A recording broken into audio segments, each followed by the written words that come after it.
ದೇವರು ಪ್ರೀತಿಸುವ ಪ್ರೀತಿಯ ಬಿಗ್ ಜೆ ಟಿ ವಿ ಪ್ರಿಯ ವೀಕ್ಷಕರಿಗೆ ನಮ್ಮ ಕರ್ತನಾದ ಯೇಸು ಕ್ರಿಸ್ತನ ಹೆಸರಿನಲ್ಲಿ ನಿಮ್ಮನ್ನು ವಂದಿಸಿ ಸ್ವಾಗತ ಬಯಸ್ತಿದ್ದೇವೆ. ಬನ್ನಿರಿ, ಇಂದು ದೇವರ ವಾಕ್ಯವನ್ನು ಯೆಶಾಯನ ಗ್ರಂಥ ದ ಬುಕ್ ಆಫ್ ಐಸಾಯ ಚಾಪ್ಟರ್ 26 26ನೇ ಅಧ್ಯಾಯದಿಂದ ಅಧ್ಯಯನ ಮಾಡಿಕೊಳ್ಳೋಣ.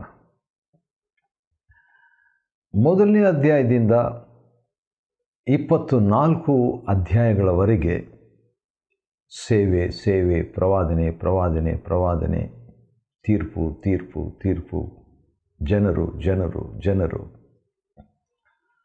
ಆ ರೀತಿಯಾಗಿ ಬಂದ ಮೇಲೆ 1ರಿಂದ 24 ಅಧ್ಯಾಯಗಳು ಹಾಗೆ ಯೆಶಾಯನು ಬಂದದ್ದಾಯಿತು. 25ನೇ ಅಧ್ಯಾಯದಲ್ಲಿ ತನ್ನ ಸೇವೆ, ಜನರು ಮತ್ತು ಸಮಸ್ಯೆ, ಹೋರಾಟ, ಯುದ್ಧ, ಪ್ರವಾದನೆ ಇವುಗಳನ್ನು ಸ್ವಲ್ಪ ನಿಲ್ಲಿಸಿ ಈಗ ಆರಾಧನೆಯನ್ನು 25ನೇ ಅಧ್ಯಾಯದಲ್ಲಿ ಯೆಶಾಯನು ಮಾಡುವವನಾಗಿದ್ದಾನೆ. ಅದು ವೈಯಕ್ತಿಕ ಆರಾಧನೆಯಾಗಿತ್ತು, ಪರ್ಸನಲ್ ವರ್ಷಿಪ್.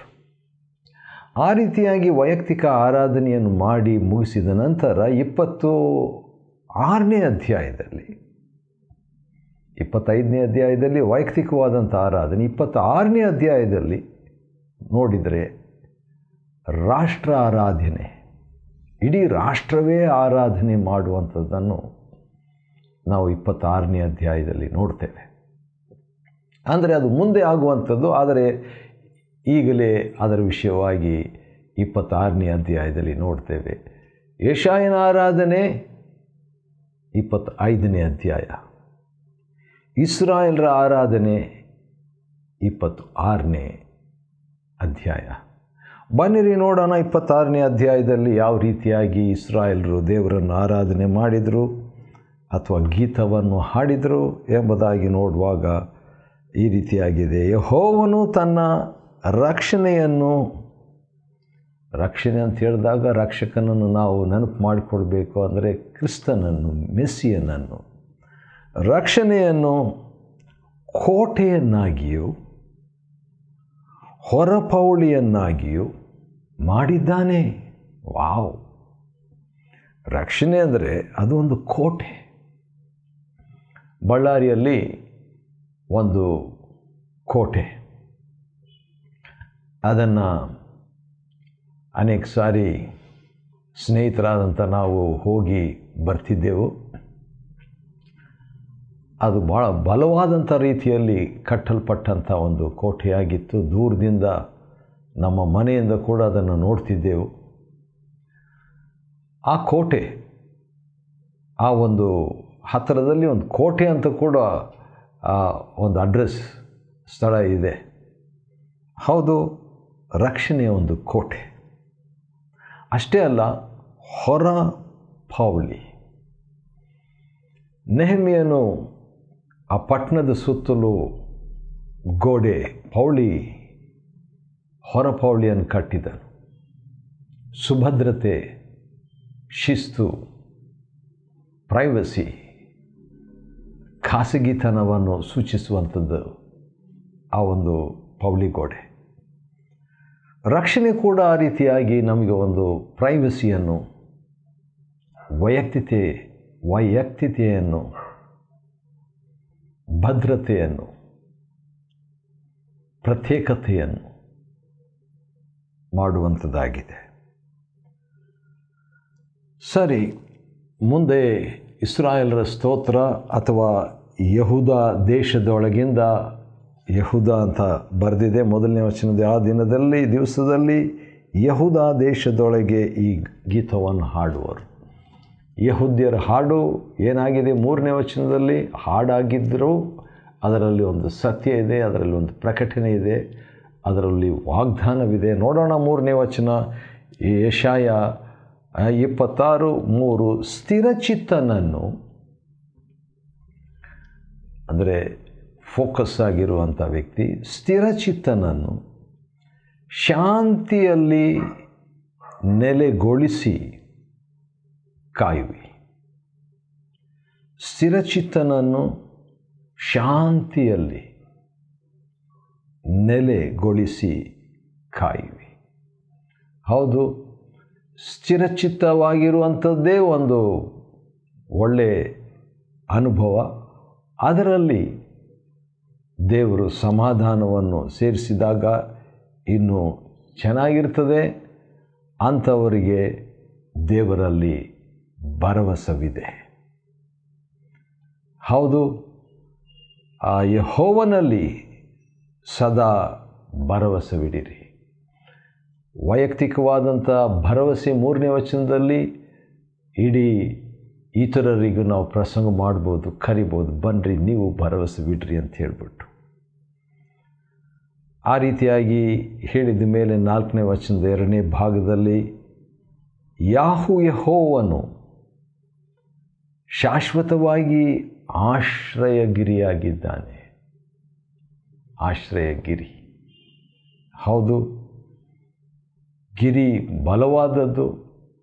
ಅದರಲ್ಲಿ ಕೋಟೆ ಸುಭದ್ರತೆಯನ್ನು ಕಟ್ಟುವಾಗ ಇನ್ನಷ್ಟು ಆಶ್ರಯವುಳ್ಳದ್ದಾಗಿರ್ತದೆ. ಆಶ್ರಯಗಿರಿಯಾಗಿದ್ದಾನೆ. ಆತನು ಎತ್ತರದಲ್ಲಿ ವಾಸಿಸುವವರನ್ನು ಉನ್ನತ ಪಟ್ಟಣವನ್ನು ತಗ್ಗಿಸಿದ್ದಾನೆ. ಅಂದರೆ ಇದು ಅಕ್ಷರಿಕ ಮಾತ್ರ ಅಲ್ಲ, ಆತ್ಮಿಕವಾದದ್ದು. ನಾವು ಆತ್ಮಿಕವಾದ ರೀತಿಯಲ್ಲಿ ಅದೃಶ್ಯವಾಗಿ ಮೇಲಕ್ಕಿದ್ರೆ ಅಂಥವ್ರನ್ನ ದೇವರು ತಗ್ಗಿಸ್ತಾನೆ. ಅನೇಕ ಬಾರಿ ನನ್ನನ್ನು ದೇವರು ಆ ರೀತಿಯಾಗಿ ತಗ್ಗಿಸಿದ್ದಾನೆ. ಆತ ನಮಗೆ ಸ್ತೋತ್ರವಾಗಲಿ.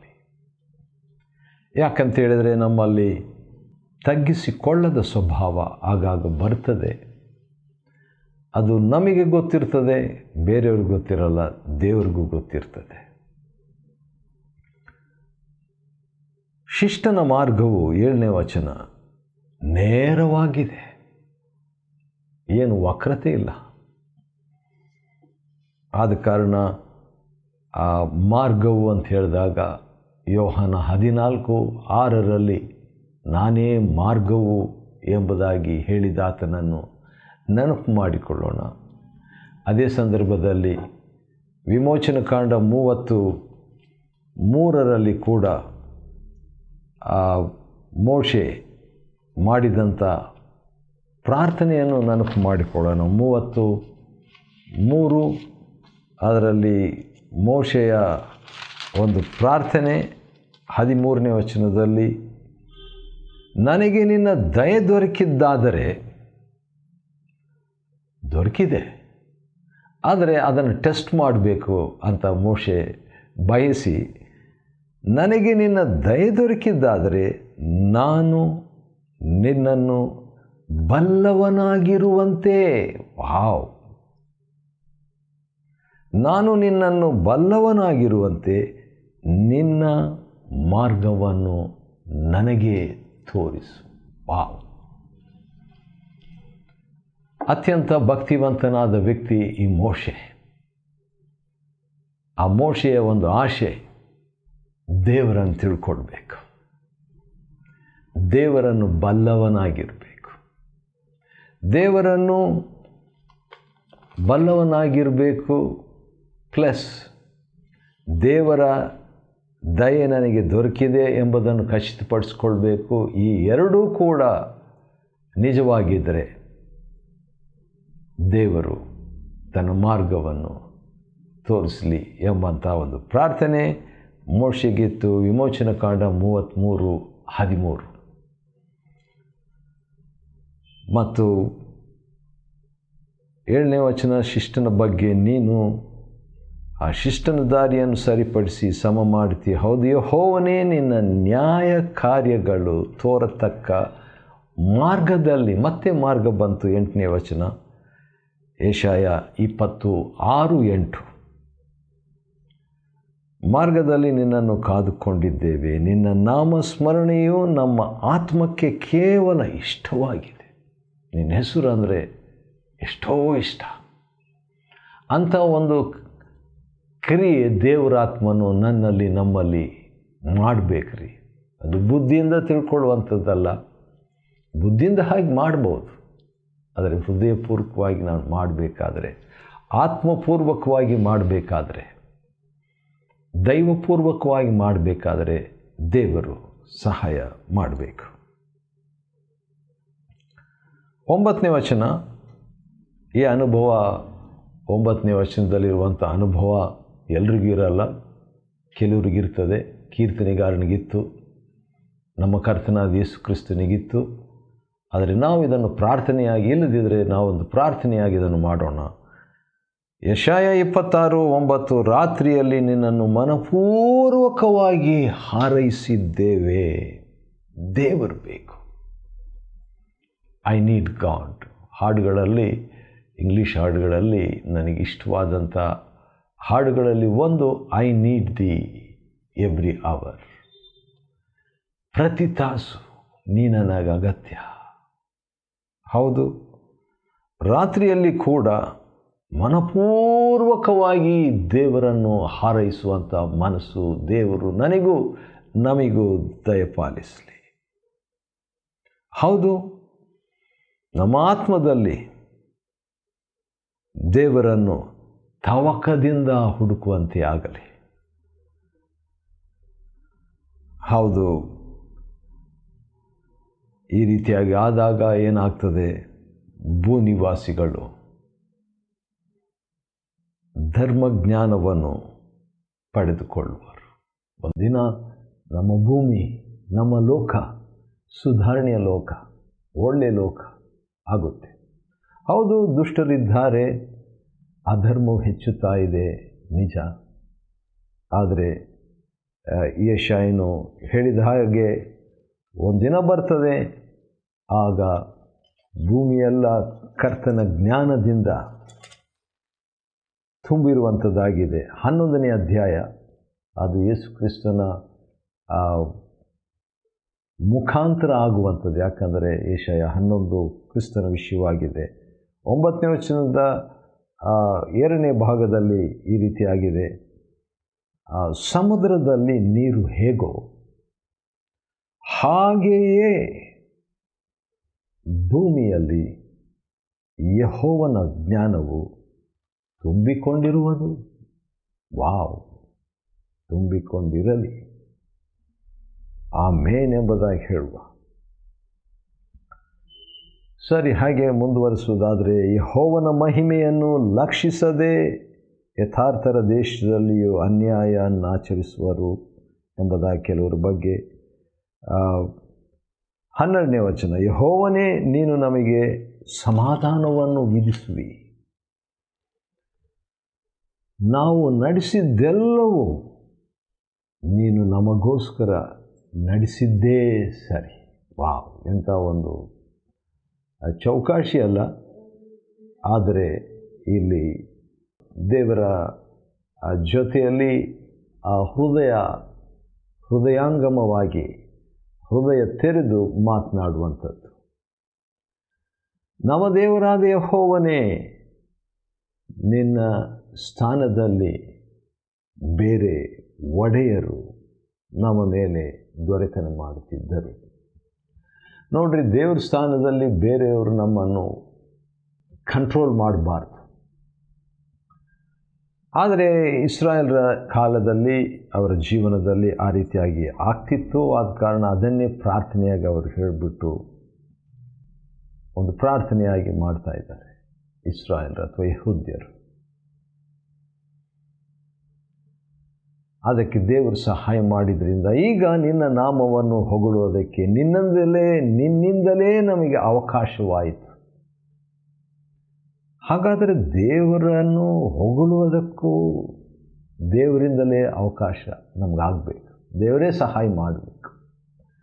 ಅದನ್ನೇ ಕೊರಿಂಥ ಪತ್ರಿಕೆಯಲ್ಲಿ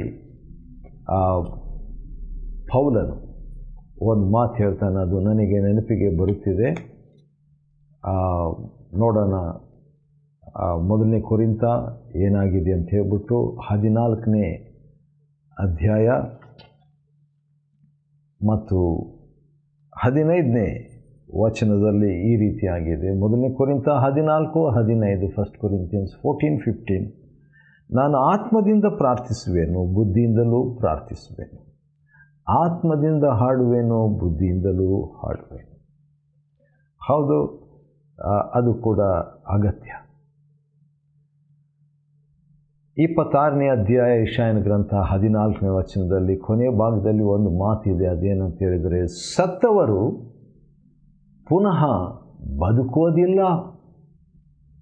ಯೆಶಾಯನ ಇಸ್ರಾಯೇಲರ ಒಂದು ಅಭಿಪ್ರಾಯ, ಅನುಭವ, ಪ್ರಕಟಣೆಯಾಗಿತ್ತು. ಆದರೆ ಅವರಿಂದಲೇ ಬಂದ ಕರ್ತನಾದ ಯೇಸು ಸತ್ತವರೊಳಗಿಂದ ಬದುಕಿದನು, ಜೀವಂತವಾಗಿ ಕಾಣಿಸಿಕೊಂಡನು.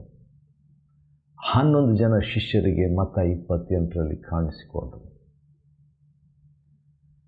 500 ಜನರಿಗಿಂತಲೂ ಹೆಚ್ಚು ಜನರಿಗೆ ಆತನು ಹೌದು ಕಾಣಿಸಿಕೊಂಡದ್ದಾಗಿ ಪೌಲನು ಕೂಡ ತನ್ನ ಆ ಪತ್ರಿಕೆಯಲ್ಲಿ ತಿಳಿಸುವ ಆತನಾಗಿದ್ದಾನೆ. ಅದು ಒಂದು ವೇಳೆ ನಮಗೆ ಆಶ್ಚರ್ಯವನ್ನು ಉಂಟು ಮಾಡುವಂಥ ಒಂದು ಸಂಗತಿ ಆಗಿರಲು ಸಾಧ್ಯ. 1 ಕೊರಿಂಥ 15ನೇ ಅಧ್ಯಾಯ 6ನೇ ವಚನದಲ್ಲಿ ಏನಂತಿದೆ, ಒಂದೇ ಸಮಯದಲ್ಲಿ 500 ಮಂದಿಗಿಂತ ಹೆಚ್ಚು ಸಹೋದರರಿಗೆ ಯೇಸು ಸ್ವಾಮಿ ಸತ್ತವರೊಳಗಿಂದ ಎದ್ದು ಕಾಣಿಸಿಕೊಂಡಂತೆ.